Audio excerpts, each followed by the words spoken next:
Kwanzaa was created, in the words of its creator, Dr. Maulana Karenga, as an expression of the recovery and reconstruction of African culture, which was being conducted in the great context of the Black liberation movement of the 1960s. A celebration of African American culture that takes place between December 26th and January 1st. It fits nicely with other seasonal holidays that occur at this time of year, and many Unitarian Universalist congregations have a Kinara with candles that they light, just as they do an Advent wreath or a Hanukkah menorah or a miniature Yule log. There is, of course, much more to Kwanzaa than lighting candles, just as is the case for those other holidays.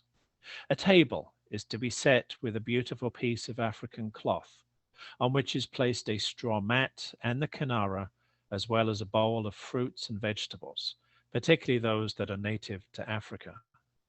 Also on the mat are 1 ear of corn for each child in the family, a unity cup used to pour libation to the family's ancestors, and other African art and books and heritage symbols, including gifts for the children. There are ritual greetings and responses, and a big feast is held on the 6th day of Kwanzaa, which coincides with New Year's Eve. The 7th and final day, on New Year's Day, is devoted.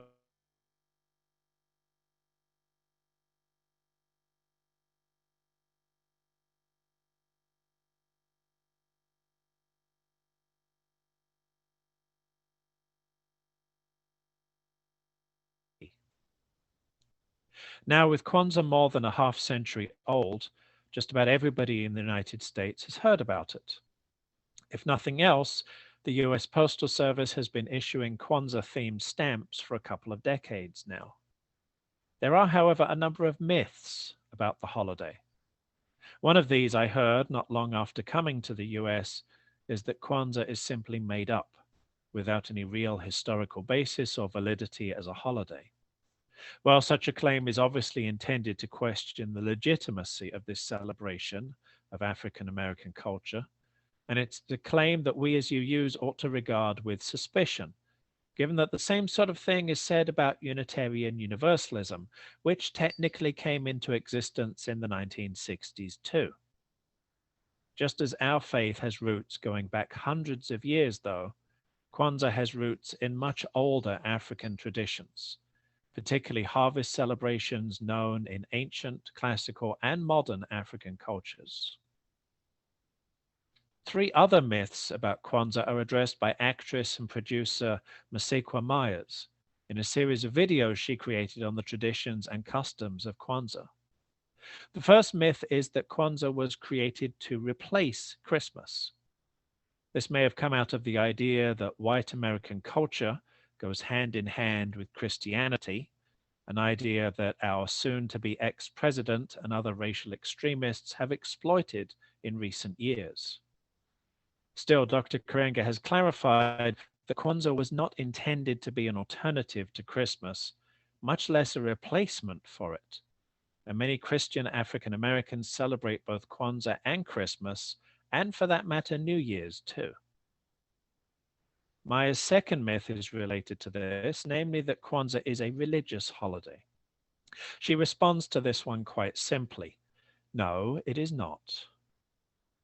Though it has some of its roots in religion of Yoruba, which provides some of Kwanzaa's ethical positions, it is a non-religious holiday. Or perhaps interfaith would be a better word. Myers remembers with fondness a Kwanzaa celebration in Phoenix that was well attended by Buddhists, Muslims, Christians, and Jews, because it's a cultural holiday that cuts across all religions. The third myth Myers addresses then is the obvious one, that you have to be of African descent to celebrate Kwanzaa. Well, looking at the annual messages that Dr. Karenga sends out, it is clearly a holiday lifting up African culture and traditions, particularly as it is remembered, reflected upon, and recommitted to by African Americans. Myers makes the point, though, that not everyone who celebrates St. Patrick's Day is Irish, not everyone who celebrates Cinco de Mayo is Mexican, not everyone who celebrates Chinese New Year is Chinese. Maya concludes by noting that Kwanzaa is based on 7 principles that anyone from any walk of life, any race, ethnicity, or religion can benefit from. Now, we can question what it means to celebrate any of these holidays, particularly in terms of being authentic and respectful, as opposed to the little that most of us actually know about them. Drinking green beer doesn't mean you're actually observing the feast day of St. Patrick any more than commemorating the Mexican army's unlikely victory over French forces at the Battle of Puebla on the 5th of May, 1862, is about having dinner at Taco Bell. And as I said, Kwanzaa is about much more than lighting black and red and green candles. The 7 principles of Kwanzaa, for instance, are at one level, as Musekwa Myers says, broad enough that anyone can benefit from studying them. Unity, self-determination, collective work and responsibility, cooperative economics, purpose, creativity, and faith are universal values of community-oriented ethics that parallel in many ways our own 7 principles. At another level, though, Dr. Karenga makes clear that each of Kwanzaa's principles has a specific role in building and reinforcing family, community, and culture among African American people, as well as Africans throughout the world African community. When it comes to his description of the second principle, kujichagulia, or self-determination, for instance, which is to define and name ourselves, as well as to create and speak for ourselves, Dr. Karenga is clearly speaking about the rights of people of African descent, in contrast to the limits that white supremacy culture would impose. Now, I know that studies of mitochondrial DNA that trace the maternal ancestry of modern humans show that we are all descendants of a single woman who lived, most likely in East Africa, around 200,000 years ago. There were other women who were alive at the time, of course, but mitochondrial Eve, as she has been nicknamed, is the most recent ancestor from whom all human beings living today are descended. There was similarly a Y chromosomal Adam, who probably also lived in Africa, though in a blow to anyone who was itching to claim the Garden of Eden story was literally true, he was alive tens of thousands of years after mitochondrial Eve was alive. In any case, if you go back far enough in our family trees, we are all, in that sense, of African descent. That, of course, is not at all relevant to the celebration of Kwanzaa, and to claim that we are all equally and identically entitled to the celebration is to cruelly discount many hundreds of years of colonialism, slavery, exploitation, and oppression committed against Africans and African Americans by Europeans and European Americans. Since most of us here on Zoom this morning are in the latter ethnic group, rather than the former, we cannot participate in Kwanzaa's call to self-determination, for example, in the way that it is intended for members of the world African community. We can be allies, though, and make sure that we share our agency in defining and naming ourselves by empowering others to create and speak for themselves too, even as we strive to remember that we are all part of a greater human family. I would also note that our UU affirmation of the right of conscience and the use of the democratic process within our congregations and in society at large means that we should fully support Kwanzaa's second principle of kujichagulia, the value of self-determination for those of African descent in particular. The fact is that affirming that we are all children of mitochondrial Eve and Y chromosomal Adam, that we are all part of a greater human family, does not erase our differences any more than it means that I am the same person as my sister. We have all come to our places in the world by different paths, not just as individuals, but also as groups that we call cultures. And we need to respect not only the different roots that feed those cultures, but also the different branches that will flourish if only we nurture them. A united, peaceful world community will not be like a single cup that holds us all within its bowl. Rather, it will be like a tree, growing in many directions, and all of us as leaves growing from it.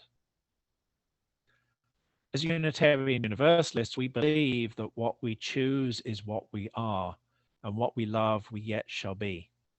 And right now, I'm sure I'm not the only one bidding good riddance to 2020.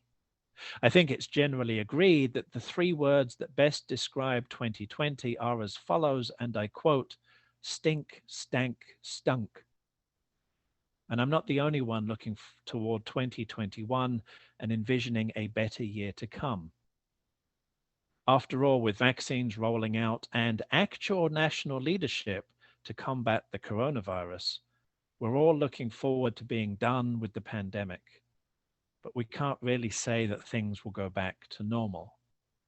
If we're being honest with ourselves, we know we shouldn't accept a return to a normal that was riddled with injustice and inequity anyway. So we need to decide what we want from and what will give to a fairer future for all. Now, while I wouldn't say there's a ready equivalent of Kwanzaa's principle of self-determination in our UU7 principles, there is something in the 5 smooth stones of liberal religion, namely the concept of agency. Here's how UU theologian James Luther Adams wrote about it. There is no such thing as a good individual in isolation.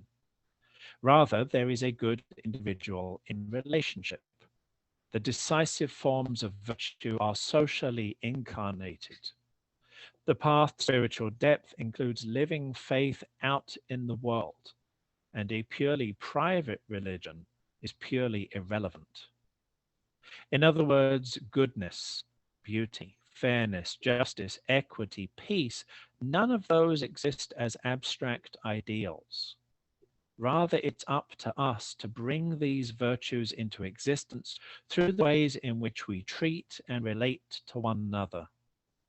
So a fairer future for all is possible when we use our agency, our abilities, our self-determination to bring it into being.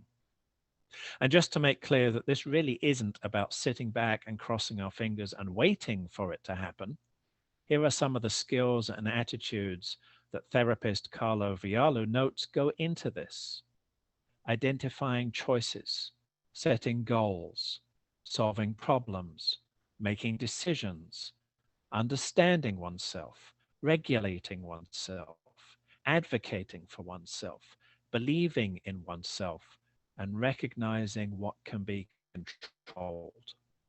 All of these are about actively determining what's to come, not as part of some Emersonian self-reliance, but as part of living out our interdependence so that every one of us may flourish. A year and a half ago, this was part of the vision that you described and that continues to guide us as we look for and make ourselves ready to buy a new church property. A large part of that vision, I would remind you, was about what such a new church property could do, not just for us as a congregation, but for the wider community, particularly for groups and organizations with similar values and goals. In other words, in drawing upon our own agency to shape the fellowship's future, we want to empower others to shape their own futures too. So our vision speaks of inclusive spaces, room and facilities for community meals and conferences, multifunction rooms where community groups can meet, appropriate space for social justice ministries, outreach with programming such as fellowship circles to teach compassionate listening, and attractive outdoor spaces for community gatherings.